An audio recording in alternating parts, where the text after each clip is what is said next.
வாழ்க்கையில் இருக்கக்கூடிய பல பிரச்சனைகளுக்கு முக்கியமான ஒரு தீர்வாக இந்த வீடியோ உங்களுக்கு கண்டிப்பாக இருக்கும். இது கடைசியில் உங்களுக்கு புரியும். அதே போல் நம்மளுடைய ஆண் இருப்பு அவங்க உடம்புல எங்கேயுமே படாத நிலைமையில நம்ம என்ன பண்ணணும்னு சொன்னால் நம்மளுடைய முன் விளையாட்டு இருக்கணும். ஏன்னா எந்த அளவுக்கு அது உரசுமோ அந்த அளவுக்கு வந்து அது இன்டர் கோர்ஸ் பண்ண மாதிரி தான். இன்னைக்கு திருமணம் ஆக போகிறவங்க, திருமணம் ஆனவங்க சந்திக்கக்கூடிய மிகப்பெரிய பிரச்சனை என்னன்னா தாம்பத்திய பிரச்சனை. அது ஒரு குடும்பத்துக்குள்ள ஒரு பெரிய குழப்பம் ஏற்படுத்தக்கூடிய, பல குடும்பங்கள் சின்னாபின்னமாகக்கூடிய அளவுக்கு அது பெரிய பிரச்சனையாக்குறாங்க. இன்னைக்கு மனைவிக்கு உச்சகட்டம் கொடுக்கறது அப்படிங்கிறது ஒரு கணவனுக்கு ஒரு முக்கியமான பொறுப்பு அப்படிங்கிறது ஒரு கணவன் முதல் விளங்கணும்.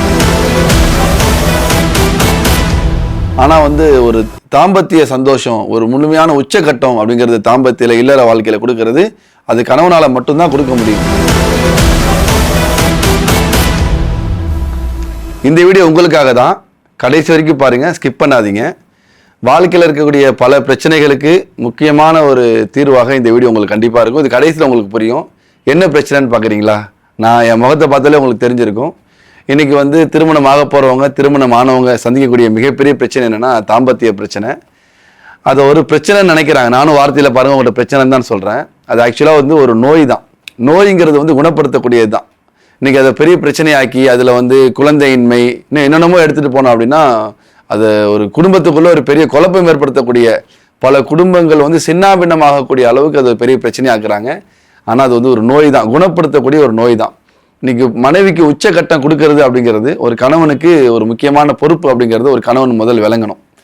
அதை புரிஞ்சுக்கிட்டாலே போதும், இந்த நோய்க்கு ஈஸியாக ஒரு தீர்வை நம்ம பார்த்துடலாம். இன்றைக்கி இந்தியாவில் பார்த்தீங்கன்னா 87% ஆண்கள் தன் மனைவியை சந்தோஷப்படுத்துறது, திருப்திப்படுத்துறதுல குறைவுள்ளவர்களாக இருக்கிறாங்க அப்படிங்கிறது ஒரு மிகப்பெரிய ஒரு அளவுகோலாக இருக்குது. இப்போ நீங்கள் பார்க்குறீங்க, நீங்கள் எந்த இடத்துல இருக்கீங்கன்னு உங்களுக்கு தெரியாது. அதாவது 87 இருக்கிறோமா இல்லை 13 இருக்கிறோமா அப்படிங்கிறது ஆட்டோமேட்டிக்காக நம்ம யோசிச்சு பார்த்தா புரியும் நம்ம எந்த இடத்துல இருக்கோம் அப்படின்னு சொல்லி. 87ங்கிறது ஒரு சின்ன நம்பர் கிடையாது. அது அப்போ இது உடனடியாக தீர்க்கக்கூடிய ஒரு விஷயம். இதை காலதாமதப்படுத்தக்கூடாது. என் மனைவிக்கு அதை பற்றின நாலேஜ் இல்லை அப்படிங்கிறத நான் எனக்கு சாதகமாக பயன்படுத்திக்க கூடாது.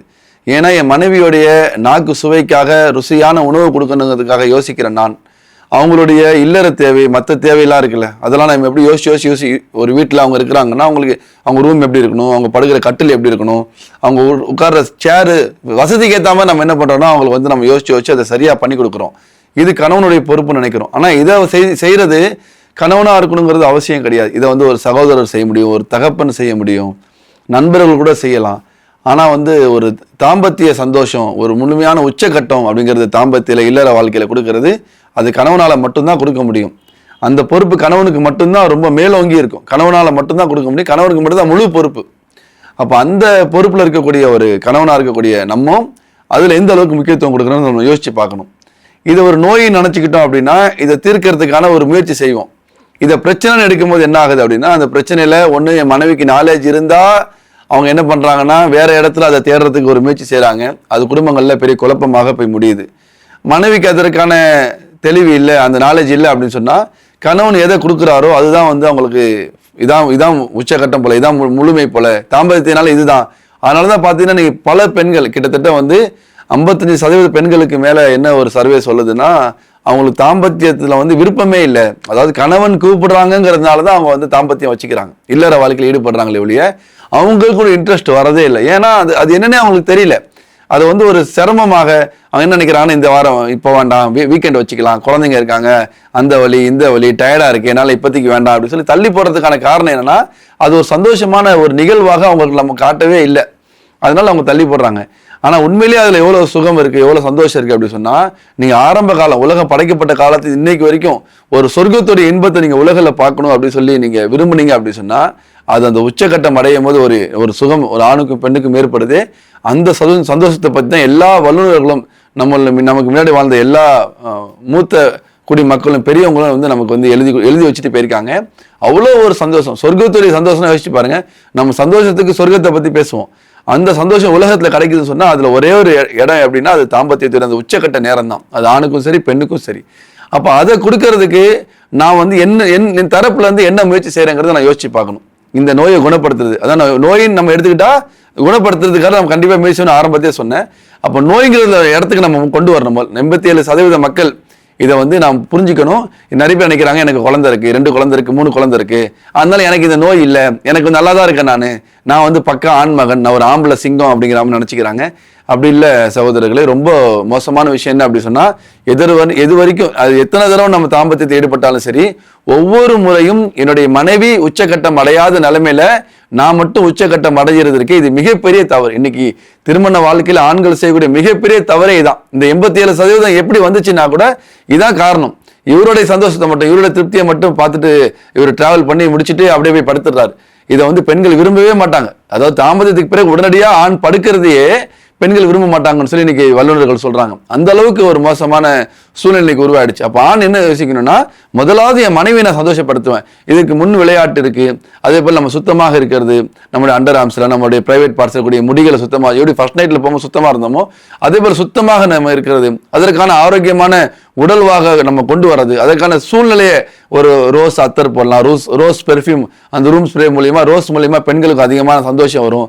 அவங்க தலையில மல்லிகைப்பூ வச்சுக்கலாம் நமக்காக. இதுல நமக்கு நல்ல ஒரு மூடு கிரியேட் ஆகும். இதெல்லாம் செய்யறது மூலியமா என்ன ஆகும் அப்படி சொன்னா, ஒரு அட்மாஸ்பியர் நம்ம உருவாக்கலாம். அவங்கள நம்ம புகழலாம், அவங்க அழகை பத்தி புகழலாம். இதுக்கப்புறம் அவங்களுக்கு வந்து நம்ம தொடர்றது மூலியமா, முன் விளையாட்டு மூலியமா அவங்க சந்தோஷப்படுத்தலாம். அதே போல நம்மளுடைய ஆண் இருப்பு அவங்க உடம்புல எங்கேயுமே படாத நிலைமையில நம்ம என்ன பண்ணணும்னு சொன்னா, நம்மளுடைய முன் விளையாட்டு இருக்கணும். ஏன்னா எந்த அளவுக்கு அது உரசுமோ அந்த அளவுக்கு வந்து அது இன்டர் கோர்ஸ் பண்ண மாதிரி தான் சீக்கிரமா விந்து வெளியாகிறதுக்கு ஒரு வாய்ப்பு இருக்கு. இதற்கெல்லாம் மேல இதுக்காக நம்ம ஒரு முயற்சி, உடல் வலிமையை கொண்டு வரதுக்காக உணவு மூலியமா நம்ம கொண்டு வரணும். இன்னைக்கு நம்ம சாப்பிட்ற உணவு பார்த்தீங்கன்னா, அது வந்து டெய்லி நம்ம வந்து ஃபாஸ்ட் ஃபுட் காலம் மாதிரி காலைல எஞ்சா பசிக்கு சாப்பிட்றோம், வயிற்றுக்கு சாப்பிட்றோம் ஒழிய என் உடம்புக்கு என்ன தேவை, என் ரத்தத்துக்கு என்ன தேவை, என் சதைக்கு என்ன தேவை, என் நரம்புகளுக்கு என்ன தேவை நம்ம யோசிக்கிறது இல்லை. எது வரைக்கும் நரம்புகள் பலமாகாதோ அது வரைக்கும் ஒரு ஆணாக இருக்கட்டும் பெண்ணாக இருக்கட்டும் அவங்க ஒரு ஆரோக்கியமான வாழ்க்கைங்கிறது எதிர்பார்க்கவே முடியாது. என்னுடைய ஆரோக்கியம் தானங்க, நான் பார்த்துக்கிறேங்க, எனக்கு இது போதுங்க, என்னால் இவ்வளவுதாங்க முடியும்னு சொல்லி நீங்க வாழ்க்கையை வாழ்ந்துட்டீங்க அப்படின்னா, இது சாதாரண உங்களை மட்டும் தாக்கக்கூடிய பாதிக்கக்கூடிய விஷயம் இல்லை. உங்களோட சந்ததிகளையும் ஆரோக்கியம் இல்லாதவங்கள தான் உருவாகும். யோசிச்சு பாருங்க, நல்ல சந்ததிகள் மூலியமா நம்ம உருவானோம். இன்னைக்கு ஒரு 60-50+ ஏஜ்ல இருக்கக்கூடியவங்களாம் பார்த்தீங்கன்னா, அவங்களுடைய ஜீன், அவங்க அப்பா அம்மா நல்ல ஆரோக்கியமாக இருந்தவங்க, அவங்கல இருந்து பிறந்தவங்க தான் இந்த 50+ இருக்கக்கூடியவங்க. இன்னைக்கு 50+ உள்ளவங்களுக்கு குழந்தை பிறக்குது. அவங்க வந்து கொஞ்சம் ஆரோக்கியம் அந்த விஷயத்துல கான்சன்ட்ரேட் பண்ணாதனால அவங்களுக்கு பிறந்த குழந்தை இன்னைக்கு நம்ம கண்ணால பாக்குறோம். இன்னைக்கு வரைக்கும் நம்ம வீட்டுக்கு பாட்டி வந்தாங்கன்னா அவங்க கையால எல்லா வேலையும் செய்யறாங்க, நம்ம அம்மாவுக்கு ஹெல்ப் பண்றாங்க. ஆனா இன்னைக்கு அம்மா பாத்தீங்கன்னா அந்த அளவுக்கு இல்லை, கொஞ்சம் அவங்க ஆரோக்கியம் குறைஞ்சிருக்கு. இன்னைக்கு பொண்ணு பாத்தீங்க அப்படின்னா வேலைக்காரி வச்சு தான் வேலை செய்யறாங்க. யாருக்கு வசதி இருக்கோ அவங்க தானா வேலை செய்யறதே இல்லை. அந்த மாதிரி ஒரு சூழ்நிலை ஏற்பட்டுருச்சு. தண்ணி குடிச்ச கிளாஸ் கூட எடுத்து வைக்கிற அளவுக்கு எனக்கு ரெடி இல்லை. அந்த அளவுக்கு சின்ன லெவலில் ஒரு அசைவு இல்லாத அளவுக்கு தான் இன்னைக்கு உடல் ஆரோக்கியம் இருக்கு. ஏன் அந்த உடல் வந்து ஒத்துழைக்க மாட்டேங்குது, எஞ்சி போறதுக்கோ நடக்கிறதுக்கோ ஓடுறதுக்கோ ஒத்துழைக்க மாட்டேங்குது. அந்த மாதிரி ஒரு ஆரோக்கியமற்ற சூழ்நிலை வந்துருச்சு. இப்படியே நம்ம தொடர்ந்து நம்மளுடைய பிள்ளைங்க எப்படி யோசிச்சு பாருங்க. இன்னைக்கு ஒரு 20+ இருக்கக்கூடிய சமுதாயம், ஒரு 30+ இருக்கக்கூடிய ஒரு ஜென்ரேஷன் இனிமே என்ன குழந்தைய பெற்றெடுப்பாங்கன்னு யோசிச்சு பாருங்க. அதனால ஆரோக்கியம்ங்கிறது உங்களுக்கு மட்டும் எனக்கு மட்டும் கிடையாது, நம்மளுடைய சந்ததிகளுக்கும் நல்ல ஆரோக்கியத்தை கொடுக்கணும்னு சொன்னா நான் ஆரோக்கியமாக இருக்கணும். என்னுடைய ஆரோக்கியம் வந்து அவங்கள்ட்ட வந்து பரவும், என்னோட ஜீன் தான் அவங்க கிட்ட வரும். அப்போ நான் எப்படி சுறுசுறுப்பாக இருக்கணும் அப்படின்னா அதற்கான முயற்சி நான் செஞ்சே ஆகணும். ஒரு ஆரோக்கியமான ஒரு மனிதனை எதை வச்சு நம்ம அளவுகோல் எடுக்கலாம் அப்படின்னு சொன்னால், அவர் அறிவை வச்சோ அவருடைய வந்து உடல் வலிமை வச்சோ கிடையாது, அவர் நரம்புடைய வலிமை வச்சு தான். மூளை இதயம் இருக்கு, இது கமாண்டிங் பவராக இருந்தாலும் அதை செயலாற்றுறதுக்கு வந்து உடல் ஆரோக்கியம் ரொம்ப அவசியம். அதுக்கு நரம்புகள் தான் ரொம்ப முக்கியம். உடம்புடைய ராஜான்னு சொன்னா அது வந்து நரம்புகள் தான். நரம்பு எந்த அளவுக்கு ஆரோக்கியமா இருக்குமோ அந்த அளவுக்கு நம்மளால எல்லா வேலையும் நம்ம மனசு நினைக்கிறதையும் உள்ள சொல்றதையும் நம்மளால செய்ய முடியும். அந்த நரம்புகளை பலப்படுத்துறதுக்கு தான் நீங்க பாத்தீங்கன்னா நம்ம இயற்கையான உணவுகளை ஒரு 40 வருஷம் முன்னாடி நம்ம ஓரளவு யோசிச்சு சாப்பிட்டோம், நம்ம அப்பா அம்மா கொடுத்தாங்க. இன்னைக்கு அந்த மாதிரி எதுவுமே கிடையாது. அதற்காக உருவாக்கப்பட்ட ஒரு கம்பெனி தான் மா நேச்சுரல்ஸ் உடைய மிஸ்டர் பெர்ஃபெக்ட் எக்ஸ்ட்ரா கோல்டுங்கிற இருந்த பேரை இப்போ மிஸ்டர் பெர்ஃபெக்ட் மென் வெல்னஸ் அப்படின்னு சொல்லி ஆண்களுக்காக நம்ம 26 உயர் ரக மூலிகைகளை வந்து ஒன்று சேர்த்த தரமான முறையில் ரொம்ப நல்ல பதத்தில் குவாலிட்டியாக வந்து அவங்கள அதை வந்து நைஸாக பவுடர் ஆக்கி அது இன்னைக்கு உணவாக எடுக்கக்கூடிய உலகத்திலே பார்த்தீங்கன்னா இந்த மாதிரி ப்ராடக்டை வந்து கேப்சூலாக, டேப்லெட்டாக, லேகியமாக எவ்வளவோ பேர் கொடுத்துட்டு இருக்கிறாங்க. அதில் பார்த்தீங்கன்னா பல விஷயம் வந்து உங்களுக்கே தெரியும், அது வந்து ஒரிஜினலே கிடையாது. ஏன்னு சொன்னால் ஒரு 500 mg 1 கிராம்குள்ளே போடக்கூடிய ஒரு கேப்சூலில் இத்தனை மூலிகைகளையும் வந்து கொடுத்துட முடியுமான்னு கேட்டால் வாய்ப்பே கிடையாது. அது 8 மணி நேரம் போட்ட உடனே ஸ்டாண்ட் பை கிடைக்குது, 6 ஹவர் எனக்கு நீண்ட நேரம் தாம்பத்தியம் கிடைக்குது, நான் தாம்பத்தியம் முடிச்சதுக்கு பிறகு கூட எனக்கு கம்பி மாதிரி வந்து என்னுடைய ஆணுறுப்பு நிற்குது அப்படின்னு சொன்னால் நிச்சயமாக அது இயற்கையானதாக இருக்காது. அது ஒரு தீர்வும் கிடையாது. அது வந்து ஒரு மருந்து, ஒரு நோய்க்கு ஒரு மருந்து வந்து தீர்வாகும், ஒரு நோய்க்கு இன்னொரு நோய் தீர்வாக மாற முடியாது. அப்போ அது ஒரு நோய். அது வந்து சில்டினாஃபில் டிடாஃபில்ங்கிற ஒரு மருந்தை கொண்டு நம்ம கொஞ்ச நேரம் தாம்பத்தியத்துகளை வச்சு சுகம் அடையிறது இருக்கு. அதுக்கப்புறம் போடலைன்னா அந்த மாத்திரை பழக்கமானவங்க அந்த மாத்திரை போடலைன்னா அதுக்கப்புறம் அவங்களுக்கு அந்த தாம்பத்தியத்தை விருப்பமே இருக்காது. ஒரு காலம் வரும் தாம்பத்தியனால அவங்களுக்கு வெறுப்பாக இருக்கும், அவங்களால வந்து உடல் வலிமையே இருக்காது. அந்த மாதிரி ஒரு நோயை உருவாக்குறதுக்கு பேர் அது தீர்வு கிடையாது.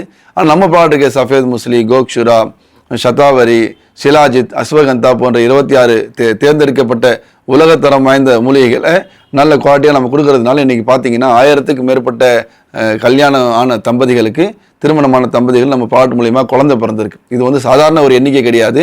ஒரு 4-5 வருஷத்தில் பார்த்தீங்கன்னா இவ்வளோ பெரிய வளர்ச்சி. அதே போல் பார்த்தீங்கன்னா ஒரு 1 லட்சம் 1.5 லட்சம் சாட்டிஸ்ஃபைடு கஸ்டமர்ஸ் நம்மளுடைய ப்ராடக்ட் வாங்கி சாப்பிட்டவங்க இன்றைக்கி உலகம் ஃபுல்லாக அவங்களே டிஸ்ட்ரிபியூட்டராகவும் மாறி இருக்காங்க. அதாவது வாங்கி சாப்பிட்டாங்க, அவங்களுக்கு பிரோஜனம் இல்லைன்னு சொன்னால் எப்படி டிஸ்ட்ரிபியூட்டராக மாறுவாங்க. உலகம் ஃபுல்லாக பார்த்தீங்கன்னா 13 நாடுகள் நம்ம ப்ராடக்ட் வாங்கி சாப்பிட்டு டிஸ்ட்ரிபியூட்டராக மாறி இருக்காங்க. நம்ம தமிழ்நாட்டில் 38 டிஸ்ட்ரிபியூட்டர்ஸ் இருக்காங்க. இவங்க எல்லாருமே பார்த்தீங்கன்னா நம்ம ப்ராடக்ட்டை வாங்கி சாப்பிட்டு அதுக்கு டிஸ்ட்ரிபியூட்டர் ஆனவங்க தான். அதனால இந்த விஷயத்தை நம்ம முதல்ல ஒரு நோயின்னு கொண்டு வந்துட்டோம்னு சொன்னால் தீர்க்கிறதுக்கான ஒரு முயற்சி எடுப்போம்.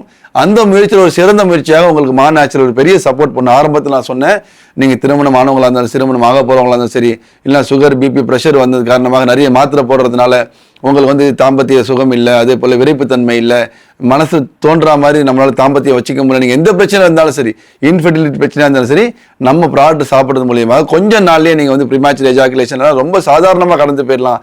அதே போல் நல்ல எரெக்ஷன் கிடைக்கும். 2 தடவை 3 தடவை உங்களால் சாதாரணமாக பண்ண முடியும். ஒரு 4 வருஷத்துக்கு முன்னாடி என்ன சமுதாயம் இந்த உலகத்தில் வாழ்ந்தாங்களோ, எவ்வளோ ஆரோக்கியமாக வாழ்ந்தாங்களோ, அந்த போல ஒரு ஜென்ரேஷன் சமுதாயத்தை இந்த காலத்தில் நம்மளால் கண்டிப்பாக உருவாக்க முடியுங்கிறது இன்றைக்கி நேச்சுரல்ஸ் மிஸ்டர் பெர்ஃபெக்ட் எக்ஸ்ட்ரா கோல்டுங்கிறத மிஸ்டர் பெர்ஃபெக்ட் மென் வெல்னஸ் வந்து ப்ரூவ் பண்ணியிருக்குது. அதனால தான் இவ்வளோ பெரிய வளர்ச்சி. நீ பார்த்தீங்கன்னா நம்ம ஆன்லைனில் வந்து விற்கிறோம், நம்ம வந்து மளிகை கடையிலே ஒரு மெடிக்கல் ஷாப்லேயே வச்சு விற்கல. ஒருத்தர் வாங்கினானா இன்னொருத்தர் தெரியாதுங்க, அதனால வந்து ஒரு எப்படி வேணால் ஏமாற்ற முடியும் அப்படி இல்லை. நம்ம ஆன்லைனில் மட்டுமே ஒரு 4-5 வருஷமாக விற்றுக்கிட்டு இருக்கிறோம். அதே போல் சக்ஸஸ் ரேட்டாக ஒரு ஆன்லைனில் ஒரு தப்பான பொருளை ஒரு 6 மாதத்துக்கு மேலே விற்க முடியாது. பல கம்பெனி நம்ம பார்த்துருப்போம், டிவியில் போட்டு விற்பாங்க, ஆன்லைனில் போட்டு விற்பாங்க. அது கெட்ட பொருளுங்கிறது கொஞ்ச நாளில் பரவிடும், அது ஆட்டோமேட்டிக்காக அந்த கம்பெனி இல்லாமல் போயிடும். ஆனால் நம்ம கம்பெனி அப்படி இல்லை, கிட்டத்தட்ட இன்னும் வளர்ச்சியே தான் போயிட்டுருக்கு. இன்னும் பல நாடுகள் ஒரு 6-7 நாடுகளில் கேட்டுட்டு இருக்காங்க. அதுபோல் நம்மளோட ப்ரொடக்ஷன் ஹப்பே வந்து நம்ம துபாயில் வைக்கிற மாதிரிலாம் பிளான் பண்ணிட்டு இருக்கோம். இந்த அளவுக்கு ஒரு பெரிய ஒரு வளர்ச்சி இந்த கம்பெனி அடைஞ்சிருக்கு இந்த கொஞ்ச காலத்தில். அப்படி சொன்னால் அது உள்ள இருக்கக்கூடிய அந்த தரமான பொருட்களின் காரணமாக தான். அதுபோல் 20 லட்சம் 22 லட்சம் செலவு பண்ணி குழந்தை கிடைக்காதுங்க அப்படின்னு முடிவுப்பட்ட அப்படிப்பட்ட ஜீரோ ஸ்பேம் அசூஸ்பேமியான்னு சொல்லுவாங்க. வெறும் 7 லட்சம் மட்டும் ஸ்பேம் கவுண்டிங், 13 லட்சம் மட்டும் ஸ்பேம் கவுண்டிங், அதை 45 லட்சத்துக்கு மேலே இருக்கணும். அந்த மாதிரி இல்லாதவங்களுக்கு, மொட்டிலிட்டி இல்லாதவங்களுக்கு, சீமன் டெஸ்ட்டில் வந்து ஃபெயிலியர் ஆனவங்களுக்குலாம் பார்த்தீங்கன்னா நம்ம ப்ராடக்ட் மூலிமா குழந்தை கிடச்சிருக்கு. அதே போல் 52 வயசான நபருக்கும் நம்ம ப்ராடக்ட் சாப்பிட்டதுனால குழந்தை கிடச்சிருக்கு. இந்த மாதிரி பல அதிசயங்கள் நம்ம ப்ராடக்ட் நிகழ்த்திருக்கு. நிச்சயமாக வந்து எங்கள் கம்பெனியுடைய பெருமை இல்லை, இறைவன் கொடுத்த அந்த மூலிகைகள் தரமான சரியான பதத்தில் நம்ம கொடுத்தது தான் சரியான காரணம். இன்றைக்கு வரைக்கும் நம்ம பிஸ்னஸ்க்காகவோ டேஸ்ட்டுக்காகவோ நிறைய விற்கணுங்கிறதுக்காகவோ காசுக்காகவோ அதில் எந்த விதமான காம்ப்ரமைஸும் கொண்டு வரல. டேஸ்ட்லையோ ஃப்ளேவர்லையோ ஏதோ ப்ரிசர்வேட்டிவ்ஸ் எதுவும் நம்ம ஆட் பண்ணாமல் நேச்சுரலாக கொடுக்கறது தான் ஒரே காரணம். நிச்சயமாக இது நோயாளிகள் மட்டும் சாப்பிட்றது இல்லை, 100% ஆண்களும் சாப்பிடணும். 87% இருக்கக்கூடிய அந்த எண்ணிக்கையை 0% ஆக்கணும். ஆண்கள் முழுமையாக ஆரோக்கியமாக இருக்கணும், ஆரோக்கியமான சமுதாயத்தை உலகத்தை உருவாக்கணும். அடுத்து வரக்கூடிய இந்த உலகம் ஆரோக்கியமான இன்னும் ரொம்ப காலத்துக்கு இந்த உலகம் அழிவு வரைக்கும் ஆரோக்கியமாகவே சமுதாயத்தை வாழணுங்கிறதுக்காக ஒரு பெரிய நோக்கத்துடன் இந்த நேச்சுரல்ஸ் கம்பெனி இயங்கிட்டு இருக்கு. நிச்சயமாக அதுக்கான முன்னெடுப்புகள் அடுத்தடுத்து நம்ம எடுத்துக்கிட்டே இருக்கோம். அதுக்கான பரிணாம வளர்ச்சி நம்ம கம்பெனி அடைஞ்சிக்கிட்டே இருக்கு. நீங்களும் அதை பார்த்துக்கிட்டு தான் இருக்கீங்க. நிச்சயமாக நீங்களும் வாங்கி சாப்பிடுங்க, மற்றவங்களுக்கு பரிந்துரை செய்யுங்க. அதே போல் மிஸ்டர் பெர்ஃபெக்டில் மிஸ் பெர்ஃபெக்ட் மென் வெல்னஸும் இருக்குது, உமன் வெல்னஸும் இருக்குது. உமன் வெல்னஸ் பார்த்தீங்க அப்படின்னா பெண்களுக்கு தேவையான எல்லா பிரச்சனைகள், அதாவது அவங்களுக்கு என்னென்ன குழந்தை பிறகு இன்ஃபெர்டிலிட்டியாக இருக்கட்டும், அதே போல் அவங்க மாதவிடாய பிரச்சனையாக இருக்கட்டும், ஒரு 13 வயசுலேருந்து அந்த பெண் என்னெல்லாம் அனுபவிக்கிறாங்களோ அத்தனை பிரச்சனைக்கு நல்ல ஒரு தீர்வாக இருக்கும். இன்றைக்கி ஆணும் பெண்ணும் சந்தோஷமான வாழ்க்கை வாழ்றதுக்காக இன்றைக்கி நேச்சுரல்ஸ் பெரிய ஒரு முயற்சி செஞ்சுட்டு இருக்கு. அதுபோல் கைப்பழக்கத்தில் இருக்கிறவங்க நிறைய பேர் வந்து அந்த பழக்கத்தை விட்டு வெளியே வரதுக்கான ஒரு சந்தோஷமான ஒரு சூழ்நிலையை நம்ம நேச்சுரல்ஸ் கம்பெனி உருவாக்கி கொடுத்து நம்ம ப்ராடக்ட் உருவாக்கி கொடுத்துருக்கு. நிச்சயமாக ஒரு ஆரோக்கியமான வாழ்க்கை உங்களால் வாழ முடியும். மற்றவங்களுக்கு பரிந்துரை செய்யுங்க, இது அவங்களுக்கு செய்கிற மிகப்பெரிய உதவி. கண்டிப்பாக இதை ஞாபகம் வச்சுங்க. நோயாளிகள் மட்டும் சாப்பிட்றது இல்லை, நிச்சயமாக நல்ல தீர்வை நீங்கள் அடைஞ்சிருப்பீங்க. இந்த என்னோட பேச்சுகளை உங்களுக்கு நிச்சயமாக புரிஞ்சிருக்கும். நன்றி.